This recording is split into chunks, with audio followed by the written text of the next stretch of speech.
Sound is the vibration of air perceived by our ears. Healthy ears can perceive sound waves of frequencies from about 20 to 20,000 hertz.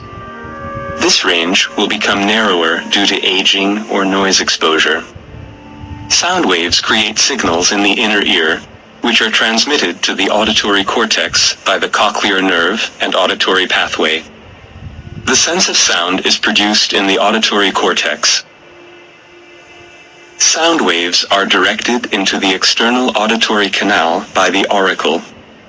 Sound waves cause the eardrum, which closes the auditory canal, to vibrate. The vibration of the eardrum is transmitted to the cochlea by the ossicles, the hammer, the anvil, and the stirrup. The base of the stirrup fits snugly into the oval window of the cochlea. The basilar membrane is located inside the cochlea. It runs along the tip of the cochlea, where it turns back and continues in Reissner's membrane. The membranes divide the cochlea longitudinally into three cavities: the scala tympani, the scala media, and the scala vestibuli.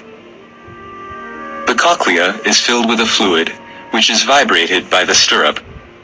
Higher frequency sounds cause vibrations of higher frequency in the liquid, which are absorbed in the initial section of the membrane.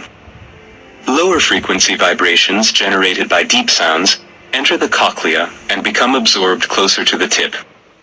When a vibration is absorbed, an electrical signal is produced which is transmitted into the brain. The pitch of the sound is encoded by the site of absorption. This is called tonotopy. Electrical signals are generated in the organ of Corti.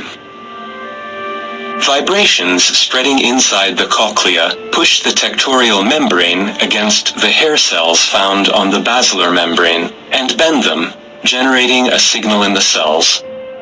Thus, the organ of Corti transforms vibrations into electrical signals, which are transmitted into the brain by the cochlear nerve, and then into the auditory cortex by the auditory pathway. Finally, the sense of sound is produced in the cerebral cortex.